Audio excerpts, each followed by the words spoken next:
दिल्ली धमाके का विस्फोटक उसी यूनिवर्सिटी में बना था, अल फलाह में, जहां पहले दिन से जांच एजेंसियों को भी शक था और हम भी आपको रिपोर्ट दिखा रहे थे। दिल्ली में धमाका करने वाले ये डॉक्टर देश के तो दुश्मन थे ही, साथ ये लोग समाज के भी सबसे बड़े दुश्मन थे। क्यों? क्योंकि ये आतंकी आम लोगों के बीच रहकर आसानी से मिलने वाली चीजों का इस्तेमाल करके बम बना रहे थे, और ये बम कहीं और नहीं, अल फलाह यूनिवर्सिटी की लैब में ही तैयार हो रहा था। एनआईए और बाकी जांच एजेंसी एक एक आरोपी को गिरफ्तार कर रही है। कश्मीर से लेकर पश्चिम बंगाल तक छापेमारी की जा रही है। अब तक क्या क्या खुलासे हुए हैं, चलिए आपको विस्तार से बता देते हैं। अल फलाह यूनिवर्सिटी के मालिक जवाद सिद्दीकी की गिरफ्तारी के बाद यूनिवर्सिटी का पूरा स्टाफ जांच एजेंसियों के रडार पर है। सूत्रों का दावा है कि जांच एजेंसियां यूनिवर्सिटी के 200 से ज्यादा लोगों से पूछताछ कर सकती हैं। लेकिन कैसे दिल्ली में धमाका हुआ, कहां से विस्फोटक आया, कहां यह विस्फोटक छिपाया गया और फिदायीन हमले के लिए किसने उकसाया, ये भी आपको बता देते हैं। दिल्ली में हुए धमाके की प्लानिंग कई महीनों से चल रही थी।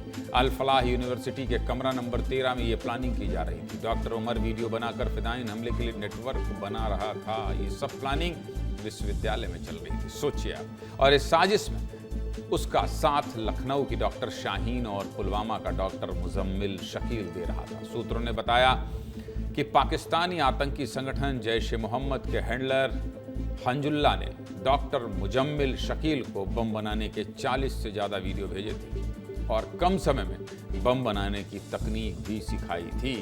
इस हमले में जो विस्फोटक इस्तेमाल किया गया था उसकी तस्वीर भी सामने आई। फरीदाबाद के एक गांव में यह विस्फोटक छिपाया गया था। 50 बोरियों में भरकर 360 किलो अमोनियम नाइट्रेट किराए के छोटे से कमरे में रखा गया था। पुलिस ने 9 नवंबर को अमोनियम नाइट्रेट के इस जखीरे को जब्त भी किया था, जिसके बाद यह खुलासा धीरे धीरे होता गया। जांच एजेंसियों ने आटा चक्की और कुछ इलेक्ट्रॉनिक मशीनें भी जब्त की हैं और सूत्रों का यह भी दावा है कि इन्हीं आटा चक्की और इलेक्ट्रॉनिक मशीनों में यूरिया पीसकर दिल्ली धमाके का विस्फोटक बनाया गया। सोचिए क्या क्या करते हैं ये लोग। आटा चक्की में डॉक्टर मुजम्मिल यूरिया पीसता था, फिर मशीन से उसे रिफाइन करता था, इसके बाद केमिकल मिलाकर विस्फोटक बनाता था और केमिकल अल फलाह यूनिवर्सिटी की लैब से ही चुराया जाता था। मतलब आतंकी भी अल फलाह यूनिवर्सिटी के, विस्फोटक का केमिकल भी अल फलाह यूनिवर्सिटी का और विस्फोटक बनाने की जगह भी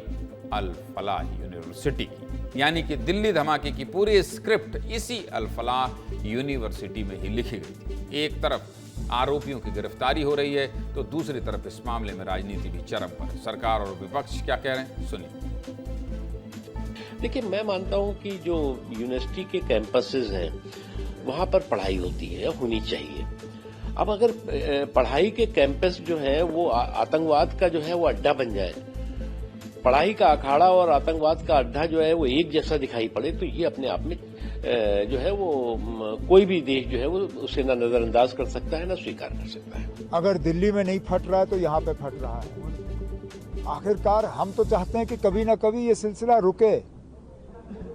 हमें तो कहा गया था कि बस अब नहीं होगा, कि 2019 के बाद अब ये सारा सिलसिला बंद हो जाएगा, लेकिन नहीं हुआ। अब क्यों नहीं हुआ ये आपको उन लोगों से पूछना होगा जो हमारे सिक्योरिटी के जिम्मेदार हैं। वो जिम्मेदारी हमारे हाथ में है नहीं। चलिए अब आपको ये भी बताते हैं कि किस आतंकी की क्या भूमिका थी। देखिए, जांच एजेंसियों के सूत्रों ने बताया कि व्हाइट कॉलर टेरर मॉड्यूल के हर सदस्य का काम बटा हुआ था। डॉक्टर मुजम्मिल के पास आतंकी नेटवर्क बनाने का काम था। जो मरीज इसके अस्पताल में आते थे ये उनका ब्रेन वॉश करता था, उनके घर जाता था और फिर उन्हें आतंकी संगठन से जोड़ता था। सोचिए कितनी साजिश, सोचते जाइए बस। इसके बाद उमर इन लोगों के कामों को बांटता था। कौन टेक्निकल काम करेगा, कौन ग्राउंड सपोर्ट देगा, ये देखने का काम आतंकी उमर का था। डॉक्टर शाहीन पैसा इकट्ठा करने का काम करती थी। इसके पास सऊदी अरब, सीरिया और तुर्की से भी पैसे आए थे। क्रिप्टो करेंसी के जरिए भी फंडिंग आती थी और इस पैसे से विस्फोटक और गाड़ियां खरीदी जाती थी। डॉक्टर शाहीन आतंकियों की एक महिला टीम भी बनाना चाहती थी, जिसका जिक्र उसकी डायरी में स्पष्ट तौर पर है। फिलहाल दिल्ली ब्लास्ट के हर एक आरोपी को पकड़ने के लिए कई राज्यों की पुलिस और केंद्रीय एजेंसियां जुट गई। एनआईए ने अब तक 6 आरोपियों को गिरफ्तार किया है। हरियाणा के अलग अलग जिलों में छापेमारी चल रही है। यूपी एटीएस ने सराहनपुर में रेड की। कश्मीर में भी सर्च ऑपरेशन चलाया जा रहा है और अब पंजाब पुलिस भी जांच करने के लिए अल फलाह यूनिवर्सिटी पहुंच गई है। इसके अलावा ईडी ने अल फलाह यूनिवर्सिटी के मालिक जवाद अहमद सिद्दीकी और उसके भाई हमूद सिद्दीकी को भी गिरफ्तार कर लिया है। दिल्ली में तो जवाद और हमूद सिद्दीकी पर कार्रवाई हो ही रही है, साथ ही अब उसके बाद महू वाले घर को भी गिराने की तैयारी है। 15 दिन बाद इस मामले में हाई कोर्ट में सुनवाई होगी, जिसके बाद इंदौर कैंट बोर्ड की टीम इस घर को गिरा सकती है। हमारे सहयोगी अक्षत मिश्रा ने महू से एक रिपोर्ट भेजी है, जरा देखिए।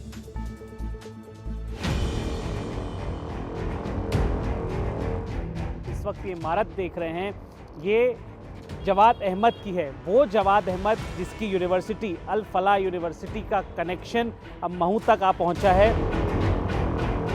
कई बड़े मनी लॉन्ड्रिंग के केसेस में ईडी ने जब छापा मारा तो 100 करोड़ से ज़्यादा का घपला इसके साथ मिला गया।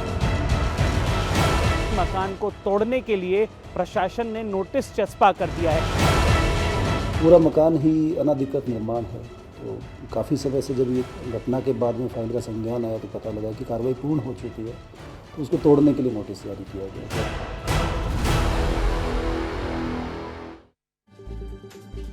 सीधे मुद्दे की बात क्या है? सीधे मुद्दे की बात यही है कि जांच एजेंसियां अब तक 1000 से ज़्यादा लोगों से पूछताछ कर चुकी हैं और अब अल फलाह यूनिवर्सिटी का स्टाफ इस जांच के दायरे में है। सीधे लिए चलता हूं आपको Al Falah university, Al Falah school of medical science and research centre and hospital.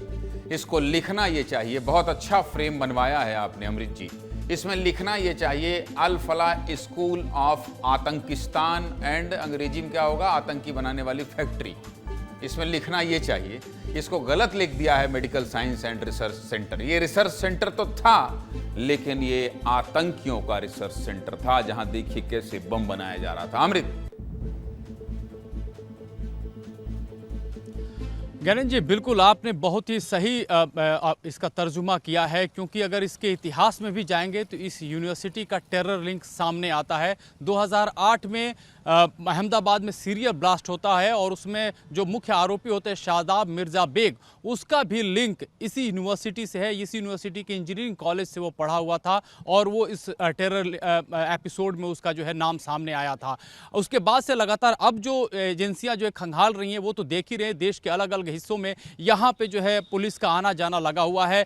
Faridabad यहाँ पे पुलिस जो है वो एक एसआईटी का गठन कर चुकी है और एसआईटी जो है इस मामले की जांच कर रही है कि जब दिल्ली का ब्लास्ट हुआ तब किन किन डॉक्टरों ने अपना फ़ोन बंद किया था, डेटा डिलीट किया था, उसके बाद से कितने लोग यहाँ से गायब हुए। वो लोग एक तरह से जांच के राडार में हैं, उनसे पूछताछ की जानी है। तो इसके लिए जो टोटल जो संख्या जो निकल करके आ रही है स्टाफ की, वो लगभग 200 के करीब आ रही है। जो ऐसे लोग संदिग्ध चिन्हित किए गए हैं, उनसे पूछताछ होगी। गिरफ्तारी होगी नहीं होगी वो पूछताछ के बाद जो है वो तय होगा। लेकिन अभी जो यूनिवर्सिटी में जो हालात हैं वो लगातार जो है स्कैन, उनकी हर चीज़ स्कैन की जा रही है। जांच एजेंसियों का यहाँ दौरा लगातार चल रहा है। मैं यहाँ शाम के बाद से हूँ और मैंने देखा कि यहाँ पे गतिविधि जो है वो लगातार जो है बड़ी ही टाइट है सुरक्षा एजेंसियों की, और यहाँ पे गेट पे भी हर किसी को आने जाने की जो है वो इजाजत नहीं है, बाकायदा चेक करके ही क्या यूनिवर्सिटी, अमृत जी, क्या यूनिवर्सिटी को थोड़ा चल फिर के आप दिखा सकते हैं क्या? देखिए, ये यूनिवर्सिटी का मुख्य गेट है और एक दिन हमने अपने रिपोर्ट में यहीं से दिखाया था। वहाँ पे जो है रजिस्टर रखा हुआ है, जो लोग आ रहे हैं साइन करके जा रहे हैं। दिल्ली पुलिस की स्पेशल सेल यहाँ पहुँची थी जब हम लोग आए थे परसों, तो वहाँ पे उन्होंने हर चीज़ डेटा चेक किया था कि कौन लोग जा रहे हैं, कितने लोग जा रहे हैं। और इस गेट के भीतर जो है पूरे जांच पड़ताल के बाद ही अंदर प्रवेश है। अभी जो गाड़ी भीतर से आ रही वो स्टाफ के लोगों के है या फिर जो मेडिकल कॉलेज में जो भर्ती लोग हैं, एडमिट हैं, उनके परिजन वो लोग आ जा रहे हैं। यही इसके बगल में मैं चाहूँगा वसीम इधर से आप दिखाएं। ये देखिए यहाँ मेटल डिटेक्टर लगाया गया है।